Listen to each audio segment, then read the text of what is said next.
एक्झामला Maharashtra state बोर्डाला हा question विचारला जातो. Pressure of an ideal gas, pressure of an ideal gas हा 4 मार्कासाठी हा क्वेश्चन विचारला जाईल असे चान्सेस आहेत. सो याच्या आधीचे जे काही पार्ट आहे तो 25% सिलेबस मध्ये ते रिड्यूस केलेला पार्ट आहे. सो त्याच्यामुळे मी त्याच्यावर जास्त वेळ नाही घालणार, पण त्याच्या बाबतीत काही छोटंसं आणि पटकन मी सांगेन काही गॅसच्या बाबतीतचे अझम्पशन. बाळांनो, गॅसच्या बाबतीतचं काय अझम्पशन कशा पद्धतीने आहे किंवा काय काय अझम्पशन सांगितलं किंवा आयडियल गॅस. आता समजा न्यूटन्सनं काय सांगितलं की हा जर मी खालून जर एखादा दगड किंवा हा सपोज चॉक आहे मी जर वर टाकला तर इथं मी एक मॅक्झिमम पर्टिक्युलर एक कायनेटिक एनर्जी अप्लाय केली. मी इथं काय केलं, एक पर्टिक्युलर कायनेटिक एनर्जी अप्लाय केली. ते काय झालं, एक पर्टिक्युलर हायएस्ट एक पर्टिक्युलर हाईटला जाऊन ते रीच झालं आणि तो तिथून काय झाला रिटर्न आला. म्हणजे याला एक जेवढी आपण कायनेटिक एनर्जी लावली तेवढी ती पर्टिक्युलर हाईट गेला आणि तो रिटर्न त्याच्या ओरिजिनल पोझिशन म्हणजेच काय रिटर्न तो अर्थकडे अट्रॅक्ट झाला. याचं रिझन वगैरे त्या सगळ्या गोष्टी न्यूटनने त्या ठिकाणी तिथं सांगितलेल्या आहेत. चला तर मग आपण गॅसच्या बाबतीत असं काय आहे का किंवा गॅसच्या बाबतीत असं काय होतं का. समजा या ठिकाणी असे मॉलिक्युल्स आहेत बाळांनो, समजा या ठिकाणी असे मॉलिक्युल्स आहेत. तर हे मॉलिक्युल्स किंवा गॅस पार्टिकल्स हे रॅन्डमली मोशन मध्ये असतात. पहिलं अझम्पशन सगळ्यात महत्त्वाचं काय सांगता येईल, हे जे आहेत हे जे गॅस पार्टिकल किंवा गॅस मॉलिक्युल्स हे रॅन्डमली मोशन मध्ये असतात आणि यांच्यामधला जो इंटरमॉलिक्युलर फोर्स ऑफ अट्रॅक्शन असतो तो निग्लिजिबल असतो. पण एकदा या प्रत्येक पार्टिकल किंवा प्रत्येक मॉलिक्युल मधला इंटरमॉलिक्युलर फोर्स ऑफ अट्रॅक्शन हा काय असतो, निग्लिजिबल असतो. त्याच्यानंतर याच्यातला प्रत्येक पार्टिकल हा रॅन्डम मोशन मध्ये आणि स्ट्रेट लाईन मध्ये तो ट्रॅव्हल होत असतो आणि स्ट्रेट लाईन मध्ये तो काय होतो, ट्रॅव्हल होतो. अशा पद्धतीने तो स्ट्रेट लाईन मध्ये ट्रॅव्हल होतो, नॉट ॲज अ झिगझॅग किंवा वेव्ह मोशन किंवा असा वेडावाकडा. अशा पद्धतीने तो ट्रॅव्हल बिलकुल होत नाही. सो आता हे झालं त्याच्यातलं अझम्पशन. आणि हे जे आपण पाथ जो काढला याला आपण मीन फ्री पाथ असं म्हणतो. यालाच आपण काय म्हणतो, मीन फ्री पाथ. कारण तो स्ट्रेट मध्ये एकमेकावर कोलाइड होत असतो, एकमेकाच्या वॉलवर कोलाइड होत असतो किंवा तो हा मॉलिक्युल हा दुसऱ्या मॉलिक्युलवर कोलाइड होतो. आणि जरी हा कोलाइड झालेला मॉलिक्युल तरी तोही कंपल्सरी कसा जातो, अशा स्ट्रेट लाईन मध्येच पास होतो किंवा जातो. सगळ्यात महत्वाचं यांच्यामध्ये जेव्हा कोलिजन होतं तेव्हा इथं ह्या दोन मॉलिक्युलचं जे गॅस मॉलिक्युलचं जे कोलिजन होतं बाळांनो, त्या दोन मॉलिक्युल मधलं कोलिजन यांच्यामध्ये कुठल्याही प्रकारचं कायनेटिक लॉस होत नाहीये, कुठल्याही प्रकारचा कायनेटिक लॉस होत नाही. त्यांना इलास्टिक कोलिजन असं म्हणतात. जर समजा इथला मॉलिक्युल हा जर वॉलवर जाऊन कोलाइड झाला आणि तो रिटर्न येतो त्याच पोझिशनला, तर there will be no any kinetic loss और no any loss of energy. म्हणजे before collision after collision there will be kinetic energy is a same, there will be kinetic energy is a same, that is called as a elastic collision. म्हणून या molecules मध्ये किंवा काय असतं, elastic collision होतं. So मध्ये जर काही राहिले असेल तर मी ह्या डायरेक्शन मध्ये मी तुम्हाला रिकव्हर करेन ते पॉइंट्स. चला तर मग आपण इकडल्या डेरिव्हेशनला येऊयात. आपण या ठिकाणी आपल्याला काय काय सांगितलं किंवा कुठल्या पद्धतीने बघितलेलं आहे. सो बाळांनो, इथं pressure of A ideal gas, pressure of A ideal गॅसचं याचं एक छोटंसं डेरिव्हेशन आहे. ते डेरिव्हेशन आपण बघूयात. इथं बघा तुम्हाला डायग्राम मध्ये हे झेड ऍक्सिस, हा एक्स ऍक्सिस, हा एक्स ऍक्सिस आणि हा एक क्यूब काढलेला दिसतोय. त्या क्यूबचं प्रत्येक साइड ही काय असते बाळांनो, एल इतकी प्रत्येक साइड आहे.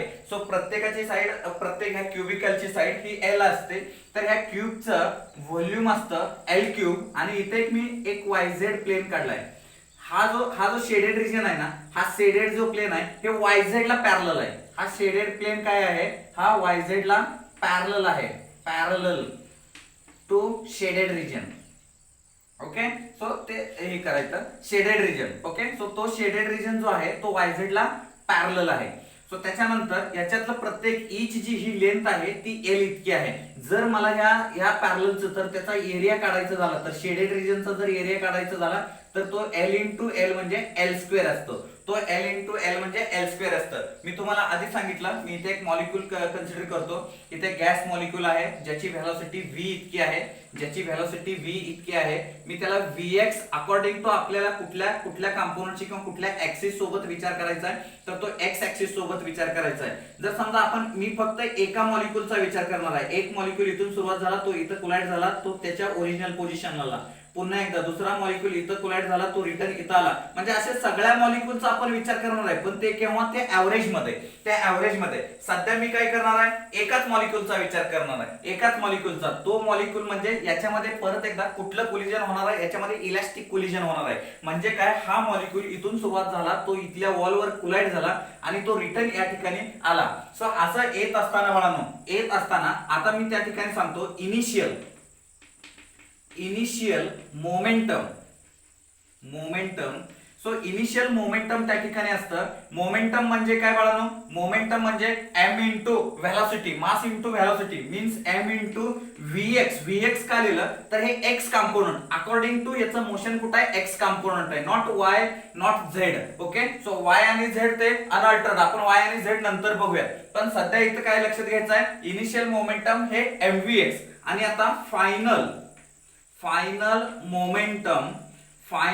Momentum equal to minus mvx.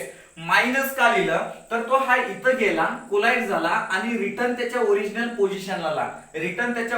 पोझिशनला आला. म्हणून आपण त्या ठिकाणी हे काय झालं, अपोजिट डायरेक्शन झालं, याच्या opposite direction. That's why there will be minus mvx. जर मला तिथं लिहायचं आहे change in momentum according to x component, जर x कंपोनंट म्हणजे x ऍक्सिसच्या डायरेक्शनला जर विचार करायचा झाला तर equal to final momentum minus initial momentum. Final momentum minus initial momentum means minus mvx. हे mvx आला, हे मायनस फॉर्म्युल्यातला झाला, तर इक्वल टू 2 mvx. बट याचं मॅग्निट्यूड घ्यायचं आहे आपल्याला, कॅल्क्युलेशनला मॅग्निट्यूड घ्यायचं आहे. So it's magnitude 2 mvx. याचं काय घेतलं आपण, मॅग्निट्यूड. ओके, याचं आपण मॅग्निट्यूड घेणार. आता आपल्याला हे एका मॉलिक्यूलचं टाइम रिक्वायर्ड पण काढावं लागेल. हा जिथून चालू झाला, समजा ह्या वॉलवर गेला, ह्या वॉलवरून ह्या शेडेड वॉलवर तो बंबार्ड झाला किंवा कोलाइड झाला आणि रिटर्न ह्या वॉलवरून कोलाइड होताना तो रिटर्न त्याच्या पोझिशनला झाला. म्हणजे टू अँड फ्रो मोशन असं समजूया. तो रिबाउंड झाला, पुन्हा इथून इकडे रिबाउंड होईल, पुन्हा तो तिकडे होईल, हे अशा पद्धतीने चालत राहिले. ते आपण इमॅजिनेशन केलं. पण त्याच्यातला जो एक मॉलिक्यूल कन्सिडर केला आणि तो इथून रिबाउंड झाला, म्हणजे त्याचा टाइम पिरियड जर आपल्याला काढायचा झाला तर त्याच्यातला चेंज इन टाइम पिरियड आपल्याला काढायचा आहे. बाळांनो, चेंज इन टाइम पिरियड जर काढायचा झाला तर आता मला सांगा, ह्या वॉल पासून इथपर्यंत स्टार्ट झालं, म्हणजे हे क्युबिकल बॉक्सचा जो क्युबिकल बॉक्स आहे त्याची लेंथ किती रे बाळांनो, L इतकी आहे. मग आपण त्या ठिकाणी हे इथून इथं आला, तो इथून इथं आला पुन्हा, म्हणजे लेंथ किती झाली आपल्याला, 2L इतकी झाली. 2L इतकी डिवाइड बाय व्हेलॉसिटी काय आहे त्याच्यातली, vx आपण घेतलं. सो देन ही झाली vx व्हेलॉसिटी झाली. तुम्हाला टाइम पिरियडचं लक्षात येतंय का बघा, या ठिकाणी आपण vx इतकी व्हेलॉसिटी काढली. पण एका मॉलिक्यूल साठी आपल्याला ऍव्हरेज फोर्स काढायचा आहे. पण वन मॉलिक्यूल साठी for one molecule average force, okay, so sorry average, correct, average force जर काढायचा आपल्याला, ऍव्हरेज फोर्स, तर एका मॉलिक्यूल साठी जर मला ऍव्हरेज फोर्स काढायचा तर मला काय येईल, average rate of change in momentum किंवा average rate of change in momentum असं तरी म्हटलं तरी चालेल. म्हणजे can I write here change in momentum divide by change in time. Change in momentum divide by change in time. मग मला सांगा आता इथं चेंज इन मोमेंटम काय आहे रे बाळांनो, या ठिकाणी आपल्याला चेंज इन मोमेंटम काय आहे बघा. सो इथं 2 mvx divide by 2L upon vx. 2L upon vx. हे 2 मी गेट कॅन्सल केलं तर आपल्याला इथं mvx चा स्क्वेअर अपॉन हे vx वर गेलं तर vx स्क्वेअर झाला अपॉन L. मीन्स काय मी याला असं लिहितो, हे एका मॉलिक्यूल साठी झालं. For one molecule average force equal to then n molecule साठी जर काढायचं आपल्याला, n molecules for n molecules साठी जर काढायचं झालं तर मग मी लिहू काय तर average force equal to can I write here m upon L प्रत्येकाचा vx1 चा स्क्वेअर प्लस vx2 चा स्क्वेअर प्लस डॉट vxn चा स्क्वेअर डॉट Vxn चा स्क्वेअर. तुम्हाला लक्षात यायला लागलंय का बघा, तुम्हाला समजायला लागलंय का बघा. मी त्या ठिकाणी तुम्हाला इथं वर दिसतील का बघा, मी थोडं खाली लिहितोय. सो या ठिकाणी बघा average force equal to M/L bracket मध्ये Vx1 चा स्क्वेअर प्लस Vx2 चा square plus dot dot dot dot Vxn चा स्क्वेअर. सो अशा पद्धतीने आपण काय घेतलंय, average force for the n molecules.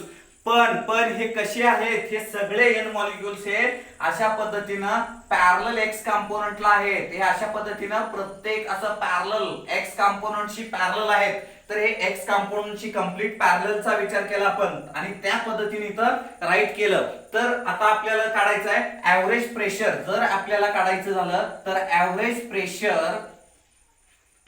Pressure equal to average force upon shaded area. Average force upon shaded area. जर average force upon shaded area जर आपल्याला काढायचं झाला तर या ठिकाणी आपण कसं काढतोय बघा, pressure equal to average force काय रे बाळांनो, m Vx1 चा स्क्वेअर प्लस Vx2 चा square plus dot dot dot Vxn चा स्क्वेअर डिवाइड बाय हे L इथला आलं आणि एरिया शेडेड रिजनचा एरिया काय असतो L स्क्वेअर. शेडेड रिजनचा एरिया काय असतो L स्क्वेअर. आपण ते घेतलं. मग आता आपल्याला ऍव्हरेज व्हेलॉसिटी फाइंड करायची आहे. आता इथं काय हे झालं n नंबर ऑफ पार्टिकल्स, पण मला याचा ऍव्हरेज व्हेलॉसिटी काढायची आहे. जर मला ऍव्हरेज व्हेलॉसिटी काढायची झाली so average velocity v square बार Vx स्क्वेअर बार अशा पद्धतीने लिहितो मी ऍव्हरेज व्हेलॉसिटी. तर ती ऍव्हरेज व्हेलॉसिटी Vx1 चा स्क्वेअर प्लस Vx2 चा square plus dot dot dot dot Vxn चा स्क्वेअर डिवाइड बाय n. मी काय केलं, हा n इकडं मल्टिप्लाय केला. तर Vxn square bar equal to Vx1 square plus Vx2 square plus dot dot dot dot Vxn चा स्क्वेअर.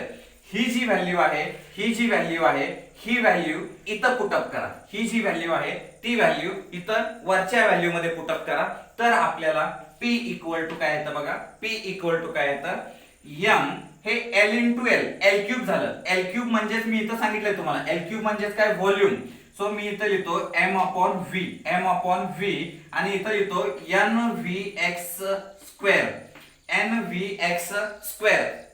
पण आपल्याला माहिती आहे therefore we know vx किंवा v square bar equal to vx square bar so plus vy square bar plus vz square bar. Okay. So बाळांनो हे झालं हे तिन्ही कंपोनेंटची.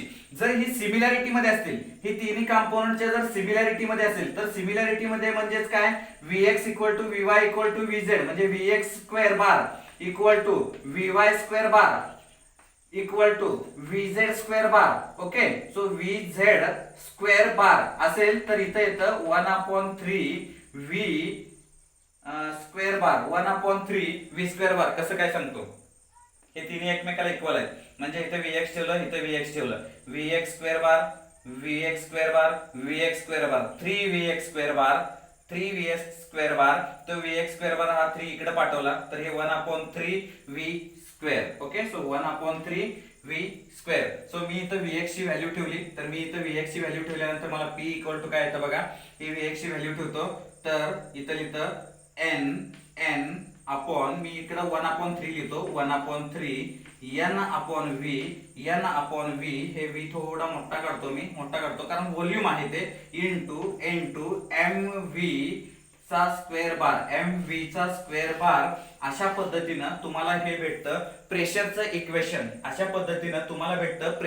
इक्वेशन. हे कुणासाठी, हे ऑल साठी विचार करता येईल आपल्याला, कारण Vx स्क्वेअरच्या साठी पण एकच. आपण हे दोन्ही जर सगळे सिमिलर कंपोनेंट असतील, हे जर Vx स्क्वेअर बार Vy स्क्वेअर बार Vz स्क्वेअर बार असेल तर ते 1/3 v स्क्वेअर बार अशा पद्धतीने आपण. तर हे झालं आपल्याला हे प्रेशरचं इक्वेशन. आयडियल गॅस किंवा प्रेशर ऑफ एन आयडियल गॅसचं एका क्युबिकल कंटेनर मध्ये अशा पद्धतीने आपण हे फाइंड केलं. So P equal to 1/3 N means काय number of molecules, N means काय number of molecules, M means काय मास आणि व्ही स्क्वेअर म्हणजे काय त्याची व्हेलॉसिटी, पण ती अकॉर्डिंग टू कुठल्या कंपोनंटशी असणार आहे, ज्या कंपोनंटशी आपण घेणार आहे, एक्स ऍक्सिस ला घ्या, वाय ऍक्सिस ला घ्या किंवा झेड ऍक्सिस ला घ्या. आणि व्ही म्हणजे काय व्हॉल्यूम असणार आहे. तुम्हाला हे लक्षात येत आहे बघा, समजतंय का बघा सर्वांना. सो चलो ओके, अशा पद्धतीने आपण हा पॉइंट बघितलेला आहे. Pressure of the ideal gas, kinetic theory of gas मधला हा एक पॉइंट. नेक्स्ट पॉइंट मी नेक्स्ट लेक्चरला कंडक्ट करेन. थँक्यू.